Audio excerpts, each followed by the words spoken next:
Hello दोस्तों, नमस्कार। आप सभी का हमारे चैनल पे स्वागत है। चलिए शुरू करते हैं आज की प्रेरणादायक कहानी। किसी जंगल में एक बहुत बड़ा तालाब था। तालाब के पास बगीचा था जिसमें अनेक प्रकार के पेड़ पौधे लगे थे। दूर दूर से लोग वहां आते और बगीचे की तारीफ करते। गुलाब के पेड़ पे लगा पत्ता हर रोज लोगों को आते जाते और फूल की तारीफ करते देखता। उसे लगता कि हो सकता है एक दिन कोई उसकी भी तारीफ करे। जब काफ़ी दिन बीत जाने के बाद भी किसी ने उसकी तारीफ नहीं की तो वो काफ़ी हीन महसूस करने लगा। उसके अंदर तरह तरह के विचार आने लगे। सभी लोग गुलाब और अन्य फूलों की तारीफ करते नहीं थकते, पर मुझे कोई देखता तक नहीं। शायद मेरा जीवन किसी काम का नहीं है। कहाँ ये खूबसूरत फूल और कहाँ मैं। और ऐसे विचार सोच सोच कर वो पत्ता काफी उदास रहने लगा। दिन यूं ही बीत रहे थे कि एक दिन जंगल में बड़ी जोर जोर से हवा चलने लगी और देखते देखते उसने आंधी का रूप ले लिया। बगीचे के पेड़ पौधे तहस नहस होने लगे। देखते देखते सभी फूल जमीन पर गिर कर निढाल हो गए। पत्ता भी अपनी शाखा से अलग हो गया और उड़ते उड़ते तालाब में जा गिरा।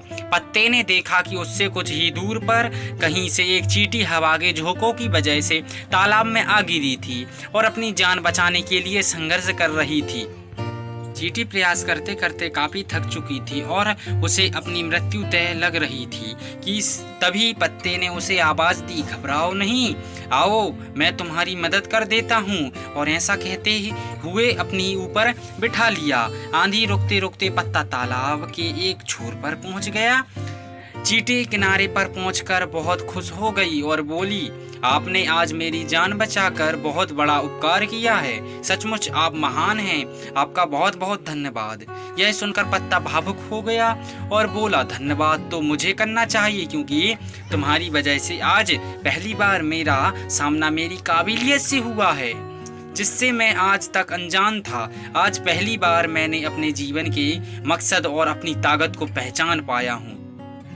मित्रों, ईश्वर ने हम सभी को अनोखी शक्तियाँ दी हैं। कई बार हम खुद अपनी काबिलियत से अनजान होते हैं और समय आने पर हमें इसका पता चलता है। हमें इस बात को समझना चाहिए कि किसी एक काम में असफल होने का मतलब हमेशा के लिए अयोग्य होना नहीं है। खुद की काबिलियत को पहचान कर आप वह काम कर सकते हैं जो आज तक किसी ने नहीं किया है। दोस्तों, इसी तरह की नई नई प्रेरणादायक कहानियाँ सुनने के लिए हमारे चैनल को सब्सक्राइब एवं घंटी की बटन को ऑन जरूर कर लीजिए।